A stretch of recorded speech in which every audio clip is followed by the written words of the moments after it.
On this podcast, you'll find interviews with high-performing, successful individuals in life sciences.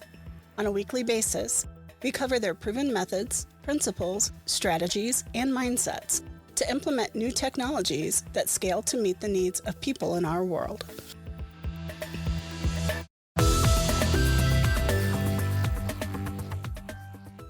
Welcome to Life Science Success Podcast. For those of you who don't know me, my name is Don. I'm a consultant in life sciences. I help companies manage complexity and increase performance. Before we hop into today's interview with Zach White, I just wanted to quickly mention that the organizational maturity assessment for life sciences companies is on my website. You can head to the courses tab now. So it's been separated out from that separate section just for the maturity assessment. But it's a great place for organizations to go to really get a good understanding of where you stand with scaling. So I encourage anybody that's listening to the podcast to go in and check that out. So with that, in this episode of Life Science Success, my guest is Zach White. Zach's the host of the Happy Engineer podcast, and he's also a career coach who's helping thousands of engineering leaders reach the next level without suffering burnout. Welcome, Zach. Don, it's awesome to be here. Thanks for the invitation. Yeah, you're welcome. Yeah, so it's great to have a fellow podcaster on. I always appreciate, whatever gear people have on the other side as well. Just talk about it always makes it easier, right? When they're already a pro at the audio side, that's for sure. That's right. So can you tell the listeners just a little bit about yourself? Absolutely. So you already mentioned I'm doing coaching and training for engineering leaders, but Don, the way I think about this is helping those people in technical career paths, engineering, technology, computer science, IT. How do you create the career of your dreams, but inside the context of the life of your dreams? And so often in the pursuit of success at work, we fall short or make some big mistakes at home or in areas where we have unintended consequences, our health, our relationships, things that we deeply value. And if you work in engineering and technology today, in the life sciences today, that's a lot of pressure to deliver at work. It's challenging all by itself. Just to do well on that one dimension is hard enough. But to be successful in all these domains of life can many times be extremely overwhelming. And so what I do now is help these leaders to find a vision of success for their future that they're inspired by, but learn how to create that without suffering those unintended, sometimes really damaging consequences, some of which I experienced in a big way in my own life. And we can talk about that later, but that's what we do. And it's a huge honor and privilege to coach some of the most intelligent engineering leaders on the planet, but then to help them in some of these things that, frankly, you just don't learn in engineering school. Yeah. So that's what we do. Yeah, and it's always interesting, right? Because, I mean, if you go straight from school where you may or may not have had like some sort of a personal vision of what it is that you wanted to go do, most likely not. And then you start working for a company. A lot of companies, one of the first things they have you do is sort of define what are your goals. And so your goals are oftentimes defined by, what you're going to do for the company, not necessarily, what you want that part of your personal life to be. So I think this conversation is going to be super interesting from that perspective. It's funny you mentioned that too, Don, because I remember when I was a young engineer, mechanical engineer from Purdue, I got my first job at Whirlpool, and we had to fill out one of these career compass documents and tell our boss what is our career aspiration.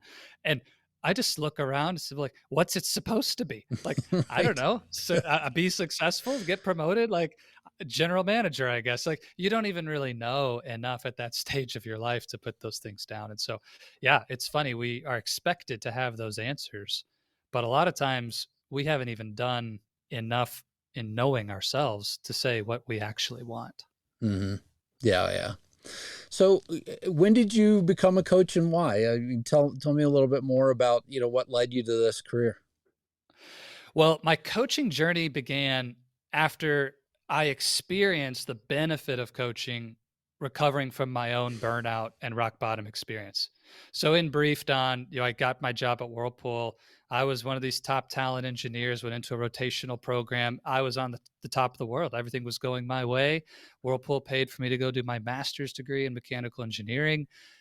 Started getting promotions, working harder, trying to get smarter, working harder, taking on more work. You can see where this is going. About 5.5 years out of college, I ended up divorced, depressed, Mm. embarrassed, and wondering, how did Zach White, the super successful valedictorian, top talent person, how did my life end up here? And the healing of that time of my adult life, I not only had a counselor and therapist to work through the grief and the challenge of that depression, but also I hired a coach. Yeah. And that coach, I went to them and said, "Hey, look, I still want to be successful, but it's gotta be different than last time. Like, that didn't work. What I just was doing these last 5 years, it didn't work, so I need a new way." And the process of being coached really unlocked for me an entirely new perspective about how to think about career, how to think about life, the way that I was taking action, facing my fears, becoming a more courageous and confident leader, balancing things in a new way.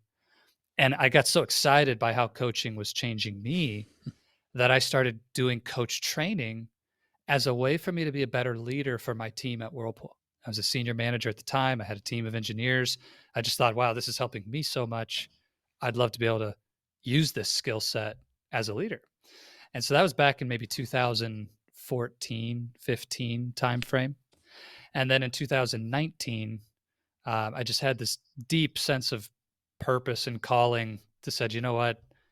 There's so many people around me who are suffering, and I see them going right down the same path that I fell into in my own career. And I wanted to do the work full time. So I'd left a career path that was actually growing quite rapidly and said, I'd rather take this risk now because I never want to regret, not stepping into this passion and this purpose for my life, and started coaching full time, launched Oasis of Courage, my coaching company. And the rest is history. We've grown a lot since then and been doing it full time since 2019. That's great. Yeah, yeah. And I mean, just for anybody who's who's listening or watching this podcast as well, what are some of the things that lead people to come to you as a coach? I mean, I've had a coach now for over a decade. So, I didn't do this a lot in my professional career overall with larger corporations. And then, the minute that I sort of, started to break off and wanted more focus on what my life was encompassing, I went, wait a minute, I really, wanted a coach. And one of the things that I've sort of described to people is, if you've ever played any sort of sport, oftentimes you have, coaches or people that sort of observe from the sideline, but they more or less are, giving you tips in terms of how to do different things. And one good example I feel like is golf. Oftentimes, you could have somebody that will, teach you really well things regarding putting, but then, you may need somebody entirely different whenever you go to look at your longer game in golf. And, I think business is a lot the same way.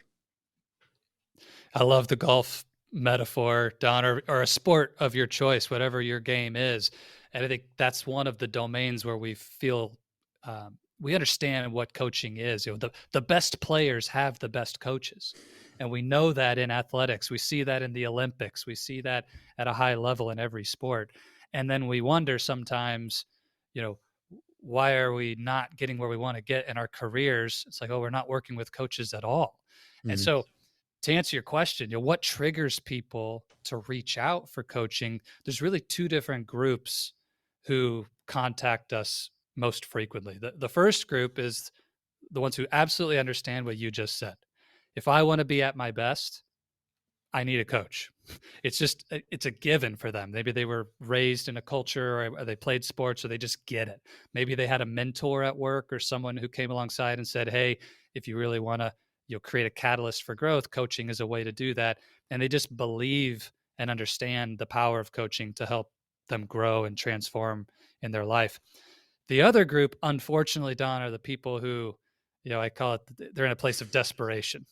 They Right. just need help. They're stuck. They're frustrated. They feel lost. They're confused. They don't know what to do with their career. There's no more passion in their engineering or science at all. And it's like, they'd wake up Monday morning and the first thing they think about is like, do I really have to do this again? Like, there's that dread. And so for them, they're acting from that place of desperation. I need a solution. Maybe this coach could help me get my life back on track.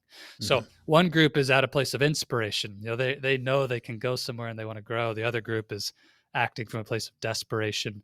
It's not that there's any judgment on either side, but those are the two places most people tend to reach out from. And I think the other bifurcation for some of the clients that I have as well are the ones who they've been internally guided several times to try and find a solution for that particular individual. And now there's an HR representative or somebody else reaching out to me saying, hey, this person needs to be able to observe this behavior, and they are going to need somebody to continually talk about this at an executive level that's not internal to the organization. So at least in my coaching practice, that's kind of the third category. I completely agree with you though. And one of the things I've described to my coach is that I believe that there are seasons. I believe that there are seasons for coaches in your life, and that similar to a lot of things in our lives, we can fall into the same sort of trap of, I become really comfortable with you, you're my coach, you've been a coach for, a while for me. And now all of a sudden, even though I'm kind of going through the motions, I'm not really sort of advancing either. And so at least for my business coach, we have this sort of understanding that he won't be my business coach 2 years from now. And so I will, sort of work through, things with him. And then I will switch, because I found that effort of switching coaches from a business perspective helps me as well, helps me kind of rethink, what exactly are the goals, and, how do I, best find somebody that's going to help me fit that as well. Yeah, I think there's a lot of truth to that, Don. And for me, with my clients, it's the same question always. Are we both showing up to this relationship with the intention and the energy that's going to help you progress at the pace that you're expecting to? And if either the client side isn't at 100%, you're going through the motions, or you're just not bringing your agenda and your intention to the calls, or as a coach, if I get too comfortable with you as a client, like, oh, I know what to expect from Don, I don't need to prepare for this call like I used to, that's not okay either. We both need to be at 100%. Yeah. I joke, coaching's not a 50-50 relationship. Coaching is 100-100. We both got to show up. So yeah, I think when you get to that place where it atrophies, then you either need to re-engage and sort of recontract with each other that we're committed to taking this to the next level, or to your point, in that season, take a break, go find a new voice, a new coach. Absolutely. Yeah. So who are your clients? Describe a little bit more about who the individuals are that come to you. You talked about the reasons why, but who are the individuals that normally come to you?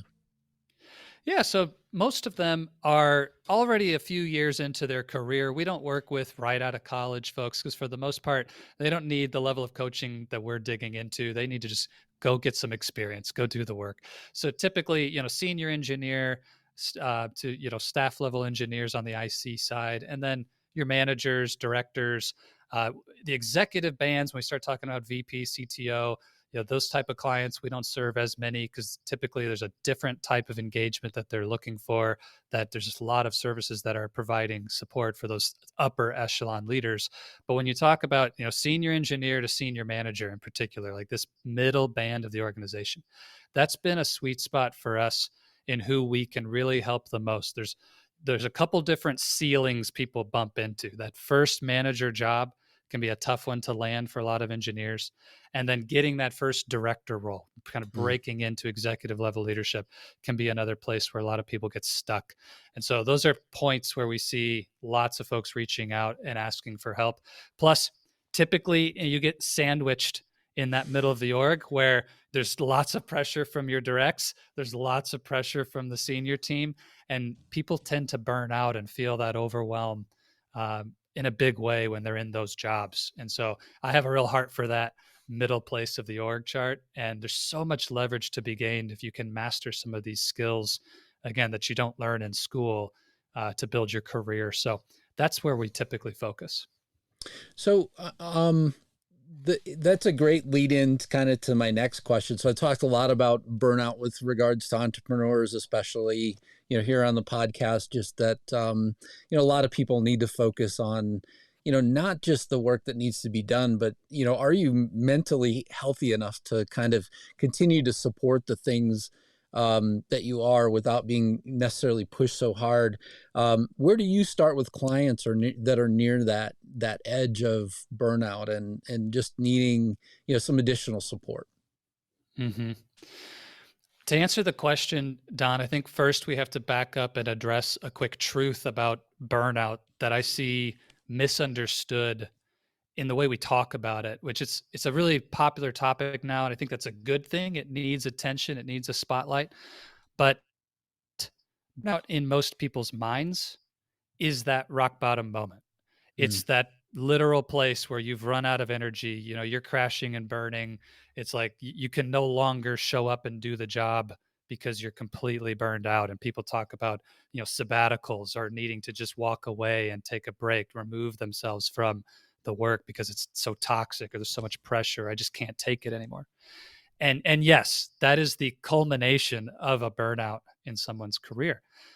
But burnout actually begins the moment that you're burning fuel faster than you're refilling the tank.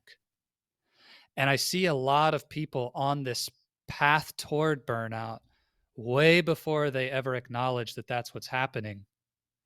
And we just need to get in our minds that you could be burning out right now and you're unaware of it because I still have fuel in the tank. I'm still mm, doing okay.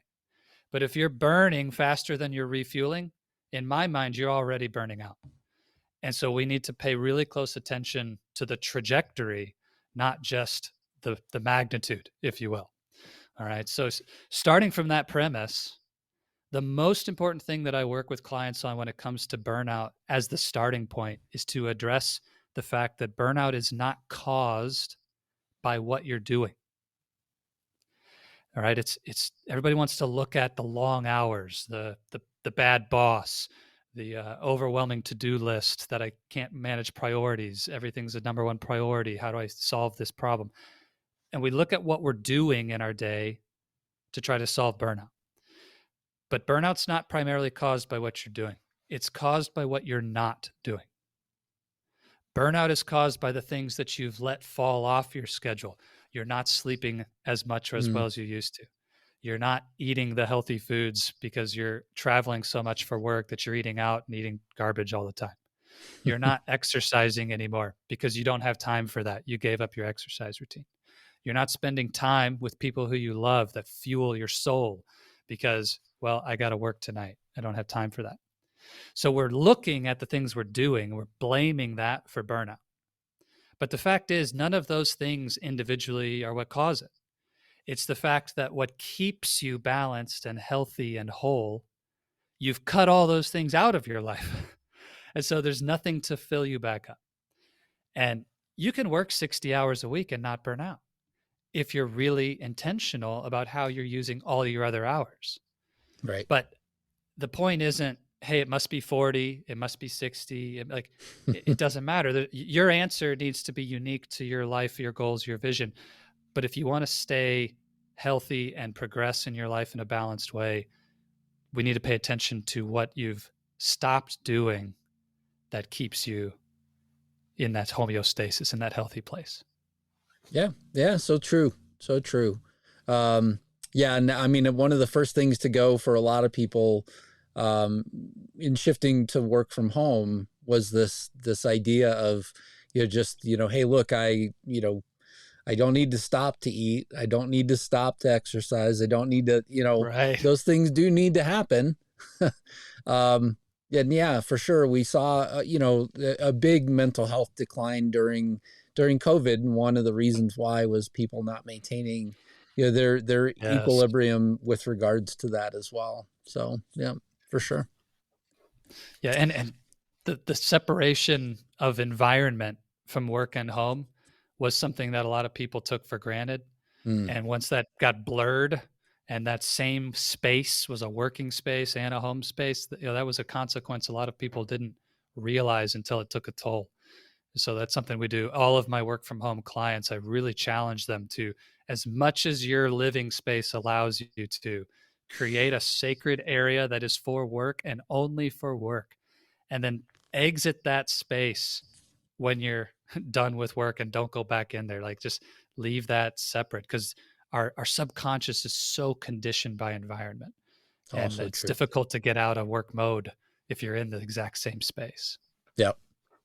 Yep. I found that as well. I've worked remotely for a number of years, and just like the space that I'm sitting in now is inside of my home. It's separate, and I don't normally come here unless there's a reason. So yeah, so Yeah. true. So what are some of the biggest challenges that your clients are facing? Well, the one in the headlines right now, Don, as we're recording this, it's early May 2023. I know we're live now. Some people may catch the recording later, but layoffs, layoffs in Mm, tech are a big headline. yeah. I've got clients who were recently in dream jobs at places like Amazon, and then last week got laid off. Mm, And those are really tough blows for people in engineering and science and technology right now. So that's a big one. And then, frankly, of course, our heart goes out to people who are dealing with finding work again and the fear that comes with that.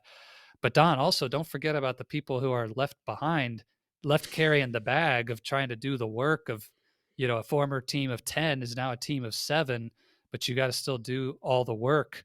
Nobody's taking project load off of you just because we laid people off. And those are tough places to be because you're already afraid you don't want to get laid off next. So you don't want to let your boss down, but at the same time there's these unreasonable demands being put on you, and it's creeping into nights and weekends and impacting your family. And so that balance, especially for people who are hungry for promotion and growth in an environment where they're being told there's budget cuts and hiring freezes and no promotions, that can be really demotivating and really challenging for somebody in these spaces. So that's a big one. um, Another one right now is the the environment of technology. I mean, everything that we're experiencing is moving so fast that in the old days, you'd spend time mastering your field, then you'd move into leadership roles and you'd move up the org chart, and you could essentially stop being as close to the pulse of the technology because you were just leading the strategy and the vision, and your team could drive the technology underneath you, and you'd have a senior exec who really didn't understand at all what was going on in the nitty gritty, and they didn't have to. Well, now you've got senior engineers becoming managers who need to learn new technology at the same pace that they practically did when they were in college. right. It's like, how do I balance this continual learning of AI and these technologies that really takes a huge amount of energy just to keep up with the pace of knowledge gain, to be able to make good decisions as a leader? But at the same time, I need to focus on leadership development because I'm an engineer, I'm an introvert, I don't have this acumen. And it's like, Don, you almost need 10, 20 hours a week just to focus on learning and growth, let alone execution and getting results. And that's I think a challenge that's always been present, but it's really steepening the learning curve and putting a challenge on individuals to say, like, you can't just focus on management skills when you get to mid-career anymore. You still need to pay attention to the technology and actually developing your acumen in the core science. So I think that's a new thing, we didn't used to talk about as much. It used to Yeah. be, hey, do you want to stay technical or do you want to go into management? That used to be the old why career ladder conversation. Now it's much more blurred between those two. Yeah, and I mean, it's one of the things that I do find interesting, right? It's just the level of continual learning that needs to happen, no matter which industry that you're in, as well. And I've worked for a number of companies who have, large, training departments and things like that. And even as I've left, a lot of them, I still feel and find myself, having to go back, over and over again to continually learn just myself in the field that I'm in. And so, yeah, I can completely understand, just this need of, keeping up with the technology along with, growing your management skills as well. Right.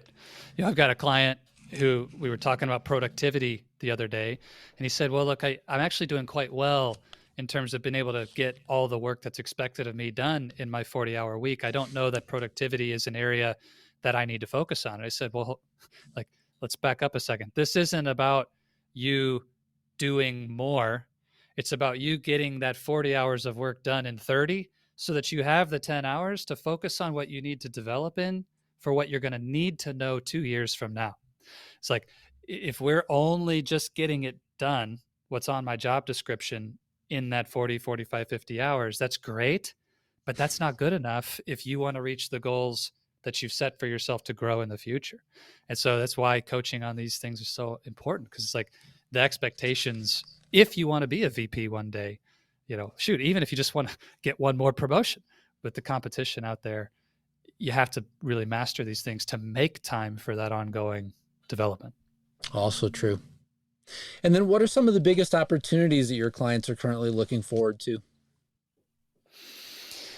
Well, I can't not talk about AI right now. I mean, what's cool on the engineering side is, of course, these are amazingly skilled software developers and full stack architects who are developing AI technologies that, the average consumer will be leveraging to create productivity and results in their business and life soon. But at the same time, it's almost, they're creating technologies that will then feed back into transforming the way that they work as engineers. And so it's going to touch every single engineering job on the planet at some level eventually, where things that we used to do in a manual way are going to be replaced by AI technologies. And so, you've got a group of people who are very nervous about that and scared about that, and some who are extremely excited about that. But I think the truth is it's going to impact everybody. But I think the other opportunity, Don, if I'm being honest, that my clients get excited about is a belief that there is real fulfillment and happiness to be had in building their career, even in these challenging environments. And that's one of the things that I focus on so much with my clients is like, success without fulfillment is failure. Yeah. And so the opportunity is to create something for your life that you can wake up and love, that you can get passionate and excited about going to work every day. And while that may sound cliche, in a way, like, that is the greatest opportunity. If you can make great money, have a great career, have a great family, and just enjoy this journey of life every step of the way, like, that is the prize that we want to help people win at Oasis of Courage. So, again, it may sound like, oh, that's kind of trite, but in a way it's like, that's the thing. That's what people really want. So I want to go back to both of those items just for a minute. And I've touched on a lot of the same points with you, but I wanted to just hit these, one more time. So in terms of opportunities, I would think for, let's say, software engineers, when I look at these no code tools, it looks to me like there's a real opportunity to take away some of the really low level mundane things that people were doing and creating just this tremendous opportunity on the top side. Right. So that's where I would hope that people would really focus in terms of the opportunities. And then, the other thing that I would come back to in terms of like the slowdown right now and people being laid off, in addition to the opportunities ahead, a lot of times one of the things that I've said to people is there are very few people, if you really look across, let's say your LinkedIn, all of your LinkedIn connections, that when these times happen, that something worse comes as a result of, their transition. So, people normally in these moments will look, ahead at the next thing. And then if you're the person that's left in the company, let's say, one of the 7 people left in the company, right. I constantly say that there's a bit of this, like almost like applying the brakes, in a company, right? So they're applying the brakes now, but whenever they go to accelerate, hopefully you'd be in a good position, especially if you're being coached and you're positioning yourself that when the company starts to accelerate again, it's a great opportunity for you to take the next step in your career as well, inside of the company that you're in or even outside. So, just a great opportunity when yes, it's a downturn time, right now, but the acceleration will come. I mean, it has over and over Yeah. again, and we all know that's going to happen. It's just a matter of when. I agree, Don. And I mean, this is why mindset is the foundation of all of our coaching at Oasis of Courage, because you can look at that situation of being left carrying the bag as one of the seven as a huge problem that frustrates you and you don't want to go to work the next day because it's unfair and da-da. Or you can see it as I'm setting myself up for when the gas pedal does get hit, that I'm the obvious first choice for that big opportunity, that I've proven myself. And frankly, it doesn't mean you have to just give in and work every weekend, right? It may mean that you have an opportunity now too to establish some boundaries and to let your leadership know where you will and won't compromise, right? And those can be hard conversations, but that also sets you up Right. for the future in a positive way. So, yeah, I agree. Absolutely. So, Zach, there are 3 questions that I like to ask every guest. What inspires you? Ooh, there's so many good directions to take that question. What inspires me? The thing that is still true to this day that inspires me in my work more than anything is when I see a client take that courageous step that just yesterday for them was impossible. To them, it seemed out of the question, right? And today they have the courage to do it, and then you see that surge of energy. That's like Zach. Like, I did the thing, I got the result. My boss said this, it worked. I got the promotion. I got the whatever. And to see them light up because what was previously impossible for them is now their reality. Like that moment, like juices me. I could go a whole nother year on the back of just one of those. And my clients are doing this every single week. I just absolutely love it. And then I would be remiss not to mention I'm inspired by my grandfather. He just passed away recently, and he's been on my heart and mind a lot lately. And I just feel so blessed to have had an amazing man and role model. He was 96, so he had a long, amazing life. But just to watch him serve, he was a pastor in a college town and just served his whole life without ever asking for anything in return. And my papa is what I call him. He was an amazing man. So I'm inspired by his legacy as well. Amazing. What concerns you? Oh, how much time do we have, Don? I'll tell you one. It's related to what we've been talking about. And I don't in any way claim to be a PhD economist to speak to this, but one of the things that concerns me is the direction that our financial system and how, quantitative easing, money printing, inflation, the impact of fiat currencies and what's happening, kind of this silent thief that steals our hard-earned money as engineers and scientists through things like inflation. When you really study what's going on there and some of the direction, how debt impacts our nation and the US dollar as a global reserve currency. If you start to study these things, that concerns me. It feels like we're on a path that is irreversible around debt, around the US dollar. And I don't know where that road ends, but it doesn't seem like there's a lot of easy endings for the path that we're on. And some of these trends feel irreversible. They just create more inertia in a negative direction. So, I think what you see on that, it's like, okay, back up. Why does this matter? If you go back in time and look at some of the things from like 1920s, 1930s, what was published about how technology would change the future. And there were these predictions about how productivity would be so incredible and we'd have robots doing things. And Don, you and I would have 10-hour work weeks because so many things would have changed in our productivity by now. And yet you look around and that's not the case at all. It's like we're having to work harder than ever to keep up. And part of that is not just human nature's hunger for more, et cetera. Yes, we all want to continue to pursue excellence and growth. I get that. But it's also that our ability to produce more keeps getting outpaced by the fact that sure. we need to keep up with what's changing with these impacts of monetary systems and policies. So that's one that concerns me deeply. We'll see where it goes. But I don't know, Don, if you share a similar sentiment or have thoughts about that.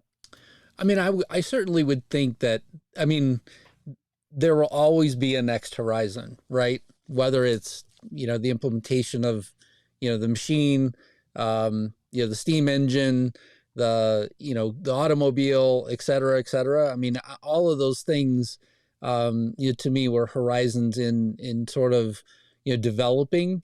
And, I think with AI, it's the same thing, right? I mean, some of the lower level things that you used to spend tons of mental energy on, now all of a sudden will go away. The key question is, what will we do with that time? What will we do with the next round of capacity? But I also think that the scarier part is that, one, you may not be sort of spending a lot of time thinking as an individual about how your voice comes across as well. And so, at least in terms of, letting AI write for you and things like that, I think that's, I've likened it to, I mean, I appreciate grammar checkers and spell checkers, because they point out, defects in a document. Now, all of a sudden, if you turn something over to write a paragraph for you, it may not necessarily be in the voice that you would have used. And is that good or bad? I don't know. And I also wonder, how much that changes the way that our brains think as well. Yeah. You ask people to do a basic math problem today, and the first thing they'll reach for is their smartphone. Exactly. And my first question is, if you were, challenged to go do that, could you go carry it out? And I would imagine most engineers could, but at the same time, it's just not how we operate today. And our brains are given that sort of, they're just given that grace, and they're not forced to have to go solve the problem. Mm-hmm. So that's a great point. Language, being able to speak and write, the word, that forms a huge part of our ability to put meaning into the world around us. And so I think, Don, you bring up a really interesting concern. It's like, what happens when humans no longer go through the hard work of learning what it takes to put a great critical thought together in a coherent sentence in a way that makes sense and that, Don, you can understand. I can just ask AI to do it for me. That's going to be very interesting to see, how does that impact the way we experience life and make meaning and change the course of human events. We'll see. And how that impacts our economy, I also don't know. I mean, to go back to your initial point, which is, a lot more important than, where I was heading with that as well, is, I mean, I just think, how that overall affects our economy. I don't know. I mean, it'll be interesting to watch. Last question is, what excites you? Travel. I love to travel, Don. Yeah, one of the most exciting things to me is to experience the incredible breadth of what the world has to offer. And so I absolutely suffered during COVID when we couldn't go anywhere. It was so difficult. And travel excites me. New people, new foods, new places. What we mentioned earlier, how environment keeps us locked into certain patterns in our subconscious mind. And part of why I get excited around travel is that it puts you into a place where you have no preset conditioning. Your subconscious can't put you on autopilot because you've never been here before. And so you wake up, all your senses come alive. You're experiencing things like it's, like a child again for the first time. And so that's part of why I love it. I know so many people can relate to this, but traveling to me is one of those ways to grow quickly because it makes you so conscious. You pay attention to more details, you experience life in a new way, and you can be a beginner again. You can start from that blank slate. And so travel excites me, Don. Yeah, I remember the first time getting off a plane in Sweden, and I was walking towards the customs agent, and the way that the Swedes greet each other is they say, hey, hey. And I was like, You have to be happy in a country where the greeting isn't hello, it's hey hey. Hey, hey. So Yeah, hey, hey. that was their greeting. So good. So good. I did want you to mention just really quickly, as we get ready to wrap up here, tell me about the Happy Engineer podcast. Where can people find it? Where can they find you, and things like that?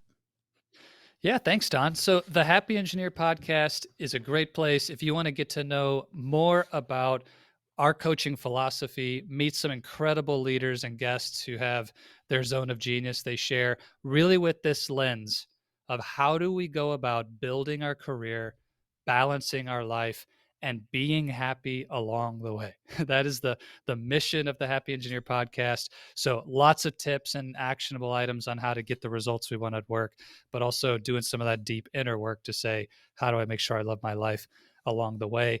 Anywhere that you listen to podcasts, you can find the Happy Engineer. So Apple, Spotify, iHeartRadio, etc. Or you can just jump to thehappyengineerpodcast.com. All the episodes are there. Bonus content is there, as well as ways to connect directly with me if you want to get on a call, see what our coaching is all about, and learn more about Oasis of Courage. Thehappyengineerpodcast.com is the place to go. Thanks a lot, Zach. I appreciate it. And I appreciate you being here on the Life Science Success Podcast. It was great to get to know you a little bit better.